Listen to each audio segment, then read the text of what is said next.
안녕하십니까. 2020년 12월 8일 최병무 팩트 시작하겠습니다. 어제 법관 대표회의가 있었죠. 그 법관 대표회의에서 윤석열 검찰총장이 만든 판사 분석 보고서라는 것이 그 표결 끝에 부결됐습니다. 그런데 제가 이제 오늘 말씀드리려고 하는 내용은 어찌 보면 법원의 민낯이 드러났다. 저는 그 말씀을 드리려고 하는 것인데, 다수 법관의 의견을 무시하고 뭔가 밀어붙이려는 일부 법관들의 소수 독재, 이런 것들이 문제가 된다는 거죠. 그래서 바로 우리가 이해할 수 없는 판결들이 요즘에 많이 나오네? 뭐 이런 느낌을 자꾸 갖게 되는 이유가 거기에 있습니다. 왜 그러냐면 중앙일보 인터넷판에 따르면 11월 30일에 원래 12월 7일 날 법관회의가 있으면요, 그로부터 대략 한 열흘 전 정도에 이 법관회의 안건을 상정을 합니다. 그래서 몇몇 법관들이요, 이 윤석열 검찰총장이 만들었다는 그 판사 분석 보고서, 이거는 추미애 장관이 규정했듯이 이게 판사 사찰이다 라고 얘기를 하는 판사들이 좀 있었습니다. 그러니까 이거 안건으로, 법관 대표의 안건으로 좀 올리자, 이렇게 얘기를 했던 것인데, 그 법관 대표 안건으로 올리자는 제안이 있었습니다. 근데 중앙일보에 따르면 조사를 해보니까 그 제안에 대해서 원래는 5명 이상이 동의를 해야 됩니다. 이 법관 대표회의의 그 대표들이 125명인데요. 그 중에서 5명 이상이 동의하면 안건이 된다. 그런데 3명밖에 동의를 안 했다. 3명. 그래서 이 3명이 동의를 하니까 안건에서 탈락된 겁니다. 자, 그러면 그쳐야 되는 거죠. 거기서 이게 다수 법관이 동의하는 게 아닌가 보다 라고 얘기했는데, 이 소수 독재 법관들, 소수 독재를 기대하고 있는 법관들은 이걸 다시 이제 실제 어제 법관대표회의에 올리려고, 그러면 현장에서 올리려면 법관대표회의 의장이 올리거나 아니면 그 현장에서 제안을 해서 9명 이상의 동의를 받아야 됩니다. 그걸 또 시도한 겁니다. 그래서 시도해서 성공을 했습니다. 18명이 동의를 했다고 했죠. 어제 125명 중에서 120명 정도가 참석을 했고요. 그 중에서 18명이 동의를 해서 안건으로 상정이 된 겁니다. 그래서 이제 찬반 토론을 거치지 않았겠습니까? 그 찬반 토론이라는 거는 우리가 여기서 그동안 논의했던 상상하는 거 그 정도입니다. 그러니까 우선 이 자체가, 이런 거를 수집했다는 자체가 부적절하다. 그리고 특히 무리야기 법관 리스트, 이런 것들처럼 공판 절차와는 전혀 무관한 것들을 이런 것들은 비공개 자료 아니냐. 그러니까 이런 것들을 수집해서 공유했다는 사실 자체가 문제다. 그러니까 이 부분에 관해서 입장 표명을 해야 된다. 우리가 재판의 독립성 같은 걸 침해하는 것이다, 이렇게 얘기했는데, 제가 보건대는 이 사람들의 주장은 이것도 완전히 일리 없다, 이렇게 얘기할 수는 없습니다. 그러나 그 전후 정황이나 만든 사람, 이런 사람들의 의견, 그 다음에 내용을 상세히 들여다봤다면 이렇게 얘기할 수가 없습니다. 무리법관 이야기 리스트, 이것도 상당 부분은 언론에 보도된 내용이고요. 그 다음에 실제 재판, 사법농단 재판 과정에서 관련 변호사들이 그런 얘기를 했습니다. 그리고 대검의 설명도, 이걸 실제 이 문건을 작성한 성상욱 검사의 설명도 그 변호인이 거기서 그런 얘기를 했기 때문에 그거를 거기에다가 옮겨 적어서 그 검사들이 공유한 것이다, 이렇게 얘기를 하니까 그게 사실이든 아니든 간에, 근데 실제 그 변호인이 그 얘기를 또 한 건 사실이거든요. 객관적인 사실이 있습니다. 그러면 그거를 어느 정도 인정해 줄 줄 알아야 되는 거 아닌가요? 그런데도 자기들 주장을 계속 우겼다. 그래서 마치 이게 사찰한 것처럼, 주진우 전 시사인 기자가 그런 얘기를 했더군요. 허접하다 그러면서. 저도 그 얘기에 동의합니다. 무슨 얘기냐면, 허접하다는데 동의한다는 게 아니고, 그냥 이 돌아다니거나 인터넷 같은데 언론 기사에 나오는 정도에 불과하다. 전 그렇게 생각합니다. 만약에 정말 법관을 사찰했다고 하면요, 검찰이 법관을 사찰했다고 하면 저 정도 수준의 사찰을 했겠습니까? 저 정도 수준이 아니고요. 제가 아는 사람들도 범죄정보과에 몇 있었는데, 사찰하면 저 정도로 안 합니다. 저라도 저 정도 안 하겠습니다. 어디 가서 했다, 무슨 나쁜 짓을 했다, 전혀 공개되지 않은 거, 여자 관계가 있다, 어디 가서 뭘 했다, 이런 것들 수집하지요. 그 다음에 어디서 누구랑 해서 예를 들어서 룸사롱에 가서 술 접대를 받았다.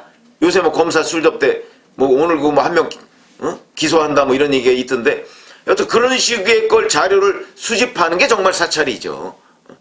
그게 사찰이지 무슨 뭐 무리야기 법관 리스트에 얼마 전에 재판에서 오갔던 얘기, 그 다음에 뭐 대학 때 무슨 뭐 농구를 뭐 잘했다는 둥 뭐 어쩌고 이걸 사찰이라고 하는 사람들의 수준이 저는 의심스럽습니다. 진짜 검찰이 사찰을 했다면 저런 정도의 내용만 있겠습니까? 사찰했는지 안 했는지는 내용 보면 금방 압니다. 느낌이 오죠. 그 뭐 저희는 취재를 해봤으니까 제가 과거 검사와 기자라는 그 유튜브를 한번 해드린 적이 있는데 검사하고 기자가 비슷합니다. 기자도 결국 정치부 기자들 결국 남 뒷조사하는 겁니다. 그걸 취재라는 이름이지. 우리는 취재라고 합니다. 그거를. 그러나 그것도 시각을 좀 달려보고 기자가 아니라면 너 사찰하는 거지. 충분히 얘기할 수 있습니다.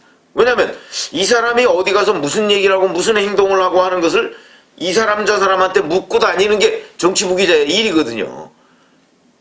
그 뭐 취재가 아니면 그 사찰이라고 얘기할 수 있습니다.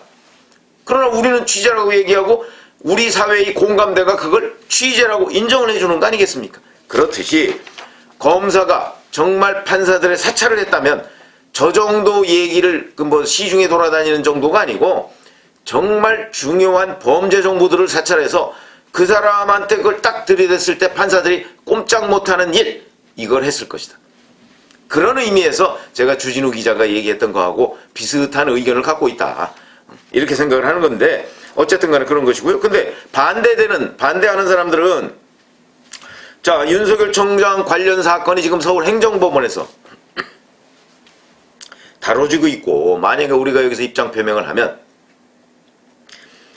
재판 독립을 위해서 굉장히 저해가 된다. 그러니까 신중해야 된다. 이런 얘기들을 했다는 거죠. 그럼에도 불구하고 이 소수의 법관들이 계속해서 자구수정 뭐 이런 걸 통해서 어제 기침이 나오는데 6개의 수정안을 무려 냈다. 그래서 표결을 7번을 했다는 거 아닙니까? 그래서 그런데 그 7개가 다 부결됐다. 예를 들어서 제주지법의 장창국 부장판사인가 뭐 하는 사람이 계속 초반부터 법원 내부망에 올렸죠. 올려서 이게 사찰이다. 이런 게 사찰이 아니면 뭐가 사찰이냐 이렇게 주장을 했는데 그 주장에 대해서 동의하는 사람 별로 없었고요. 그런데 어제 장창국 부장판사의 그 제안에 대해서 표결을 했더니 96대 21, 120, 그러니까 이거 117명이 표결을 했군요. 그럼 96이면 82%가 반대한 겁니다. 그리고 21, 18%가 찬성한 것이고요. 자, 이렇게 돼서 그러면 이 18명이 어찌됐든 간에 이것을 외부의 의사표현을 하려고 계속해서 7번이나 밀어붙인 셈이 됐죠. 그런데 끝내 이것은 성공하지 못했습니다.